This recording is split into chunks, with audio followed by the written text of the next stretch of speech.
Welcome to the Deep Dive. We cut through the noise to bring you the insights you need. Today, we're jumping back to the mid-2000s. A really interesting moment is when Electro Harmonix, EHX, the legendary pedal company, did something, well, pretty weird. They took high-end studio tech and basically crammed it into a stomp box. We're doing a deep dive today into the EHX 12AY7 tube mic preamp. Our goal here, to really get under the hood of this thing, understand where it came from, its tech secrets, especially how it gave home recordists that authentic tube warmth without needing expensive rack gear. It's a great story about a company kind of crossing boundaries. Yeah, and setting the scene is important here. You got to remember, EHX always sort of played in that space between stage and studio. I mean, think about the Memory Man delay or even something like the graphic fuzz. Engineers were already using their stuff in studios, maybe not always as intended, but the 12AY7 mic pre, that was different. It wasn't an accident. This was like their first really direct shot at the recording studio market, explicitly.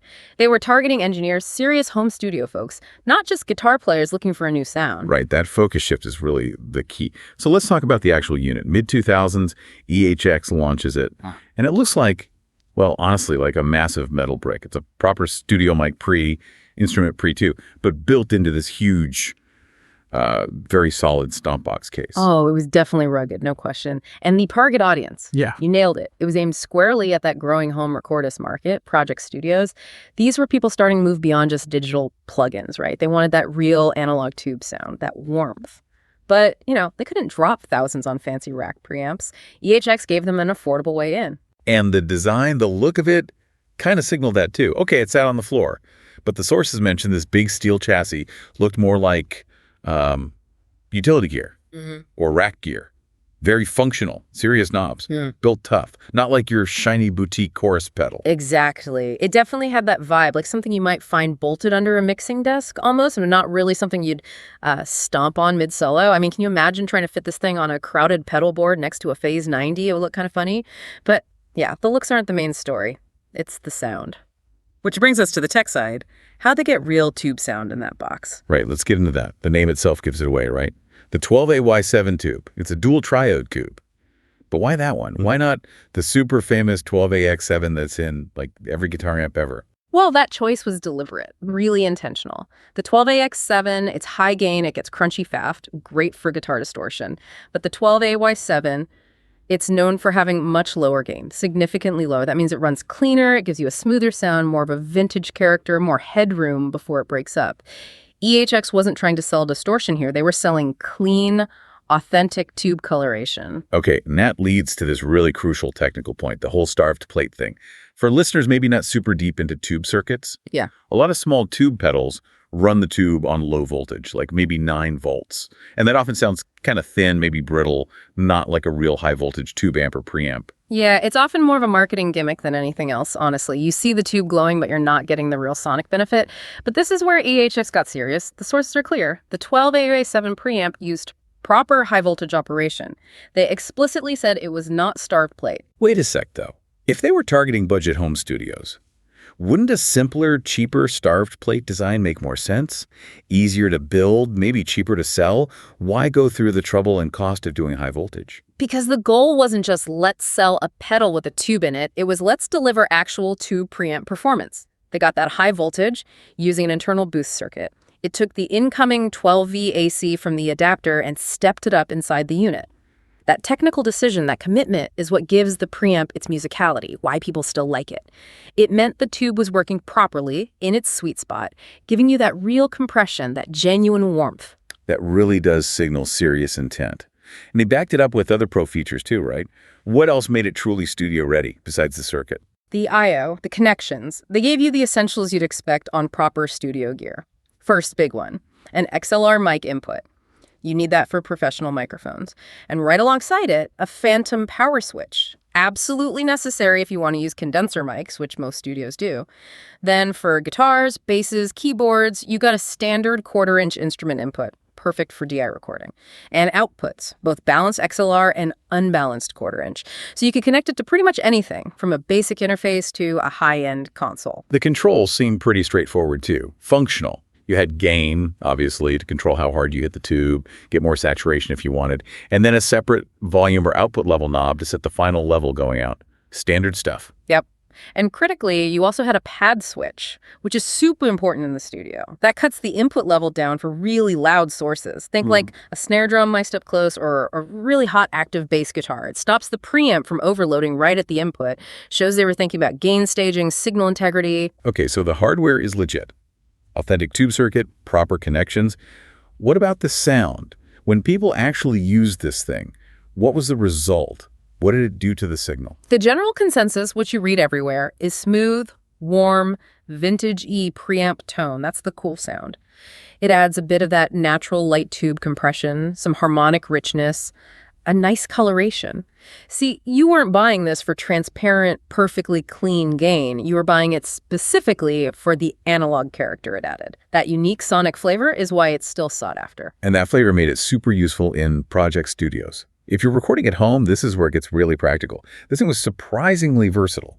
Let's run through some of the common uses the sources mention. Right. For vocals, it was apparently great for adding that smooth, kind of classic texture people want. It helps round off any harsh edges, makes the vocals sit nicely in the mix without sounding brittle or, too digital. And instruments. Yeah. Guitar or bass, plug straight in using that DI input. Yeah, it would add weight, roundness, depth, those nice harmonics tubes give you. People apparently really liked it for taking signals that felt a bit cold or sterile, maybe from an early amp sim, and just injecting some analog life back into them. Makes sense. How about synths or keyboards? Same idea. Pretty much exactly the same idea. Taking those often very clean, sometimes sterile digital synth sounds and running them through the 12AY7 just to give them that bit of analog warmth, that tube character, make them feel a bit more organic. Okay, and one more niche use. Yeah? Drums. Yeah. In budget studios. Yeah, this one's interesting. Became kind of popular for drum overheads or room mics. Why? Well, for room mics especially, you don't always need pristine, perfect clarity. You often want vibe, character. Yeah. This box gave you that analog texture, that light compression, without needing a super expensive multi-channel rack unit, just for adding flavor. So it's like a dedicated box of analog goodness to make digital tracks feel better. That's a good way to put it. A box of sonic color. So where does this slightly weird, kind of unique product fit into the bigger EHX picture? It wasn't totally out of the blue in the 2000s, right? They had other related gear. Exactly. It was part of the small family of more Pro Tube gear EHX put out around that time. You had the LPB tube that was a dual channel tube preamp booster, kind of building on their old LPB boost pedals. There was also a tube EQ and the Black Finger, which was a tube optical compressor pedal. But even among those, the 12AY7 mic preamp really stood out. It was the one most clearly aimed at the start of the recording chain. Because of that XLR input and the phantom power, it was meant to be your primary preamp, potentially replacing the ones in your interface. Not just an effect or something to warm up a line signal later. Mm-hmm. How did people react when it first came out, given it was relatively affordable? It was received really well, especially in that home studio, project studio world. People consistently praised how musical it sounded for the price, how it gave them access to that desirable tube character, without having to spend the kind of money demanded by, the big boutique rack preamp brands. It made that sound more democratic. Okay, so if it was popular, filled a need, sounded good, why isn't it still around? Why did they stop making it? Yeah, it's the classic story. Market shifts. The landscape changed pretty quickly. It got phased out mainly because the whole industry moved towards compact, all-in-one audio interfaces. Those little boxes that had everything built in: mic preamps, instrument inputs, headphone amps. For the average home user, the convenience of having everything in one box started to outweigh the need for a separate single-channel preamp. Even a good one. Convenience kind of won out over specialized character. For many people. But specialized gear often finds its fans. Yeah. It does have a bit of a cult status now. Oh, absolutely. It definitely does. Engineers and home recordists still hunt these things down because there isn't really a direct modern equivalent that does exactly that proper high-voltage 12AY7 tube circuit, simple format, affordable-ish. It's still valued for, thickening up a bass DI track or giving vocals that smooth, classic warmth we talked about. And yeah, EHX hasn't reissued it directly, so the originals are getting harder to find. Stepping back then, what's the lasting impact? The sources seem to pinpoint a few key historical points, beyond just being a cool preamp. Yeah, the analysis highlights 4 main things, all about EHX pushing boundaries.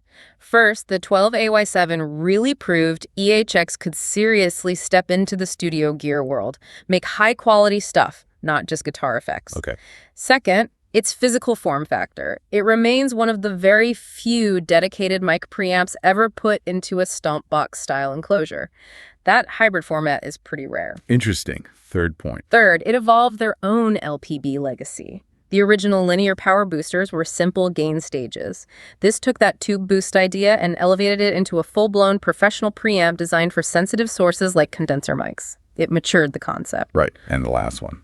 Finally, it really showed that DHX, after their big comeback in the 90s and 2000s, wasn't just about reissuing classics like the Big Muff. They were actively diversifying, pushing into new technical areas, exploring niches. That innovative spirit is key to their story. So if we boil it down, the big lesson here seems to be about specialized tools.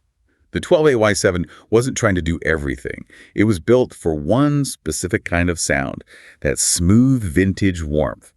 Sometimes, if you really want a specific character, you need that dedicated box that does one thing really well. Exactly. And that connects right back to why it was discontinued, doesn't it? Convenience won with the all-in-one interfaces, affordable, easy. But those built-in preamps are often designed to be clean, transparent, solid state mostly. They don't usually give you that specific high-voltage tube texture the 12A-Y7 offered. So maybe the question to leave you with is this. As technology makes things easier and cheaper, do we sometimes lose something valuable? Does convenience inevitably trump the need for unique, specialized sonic character when we're trying to make great recordings? That's definitely something to think about next time you're setting up a mic. That's been our deep dive into the Electro Harmonix 12A-Y7 tube mic preamp.